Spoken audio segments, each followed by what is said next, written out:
So now that we have several price lists, let's have a look at how they are used when creating sales documents. And I will start with creating a new sales order.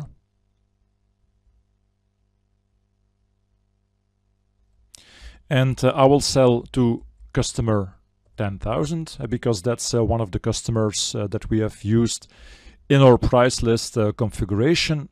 But remember, every customer has a price list, the default price list, but the default price list is basically a copy of the unit price on the item card, so that doesn't really change anything.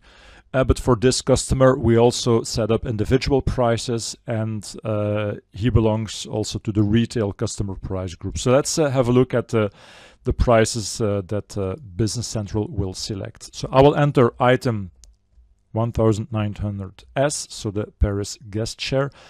So and remember, the program automatically applies the best or lowest price principles. It will look for the best price for the customer, of course, taking into account all the settings, all the conditions that we have configured. Okay, let's sell from location main, but that doesn't really make a difference what prices are concerned. And let's start with selling 1 unit. So let's start in a very simple way.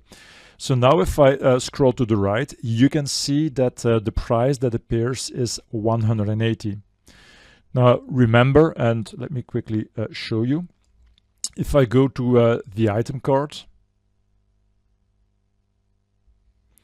and if I scroll down, so here on the prices and sales fast tab, you can see that the unit price is 192.80. But that's not the price the system is suggesting on the sales order line. No, it's suggesting 180. Now, where's the 180 coming from? Well, that's of course hard to tell by heart. It's in most cases not possible to know all prices by heart. And that's also not necessary because the system can help us with that. You can very easily display the sales prices that could be applicable here in this sales order. So notice here in the sales line details fact box at the right, sales prices says 3. So this means that potentially there are 3 sales prices that could be possible for this sales order. So for the combination of bill to customer and item. Now let's click on the 3 to have a look at these sales prices, and then we can also tell where the price is coming from. So when these are the 3 prices the customer could use. Now the first line comes from the default sales price list. Remember at the beginning we configured the default sales price list, but just by copying the unit price from the item card, so that doesn't change anything. Then there's a specific price for customer 10,000 of 174, and there's the price for the customer price group retail from 180. Now this is what the program is using. Now that's not the lowest price, because the lowest price is the individual price 174. However, the reason that the program is not using the 174 is that the conditions are not met, because one of the conditions is a minimum quantity of 10, and at this moment the quantity is only 1. So, and here for the last price, so the last line here, the 180, there is no minimum quantity requirement. It also is within the starting date and ending date. So, and that's why the system is using this price. So it's using the lowest price based on the conditions, because 180 is of course lower than 192.80. Also, if you select a price and you try to select it, the system will tell us that this is not possible, because the minimum quantity condition, like I just said, is not met.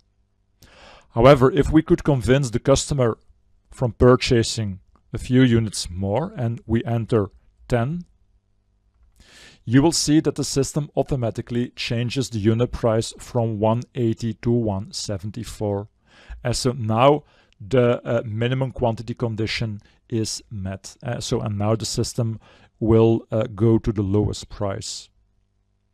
Now, besides the price, let's also scroll a bit more to the right. You can also see a line discount. So the customer, on top of the lower price, gets a line discount of 12%. Where is this coming from? Well, we can do the same as we just did for prices, because also here in the sales line details fact box, you can see sales line discounts, and there are two line discounts possible for this document. So let's have a look.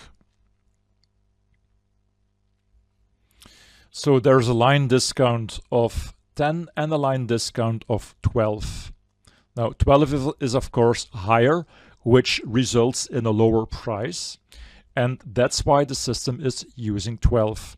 Now 12 also doesn't have a minimum quantity requirement, so that's why 12 is already applicable starting from 1, and the system is not taking 10, because also for 10 all the conditions are met. It's within the starting date and the ending date. The minimum quantity requirement is also met, but because again 10 is lower than 12, it will not take 10, but it will take 12, because 12 will result in the lowest price. So the best price principle, the best price for the customer. So that's where the line discount is coming from. So when creating sales orders and for purchase orders, it's quite similar. You can check prices and line discounts from the sales line details fact box to investigate which price and which line discount the program suggests.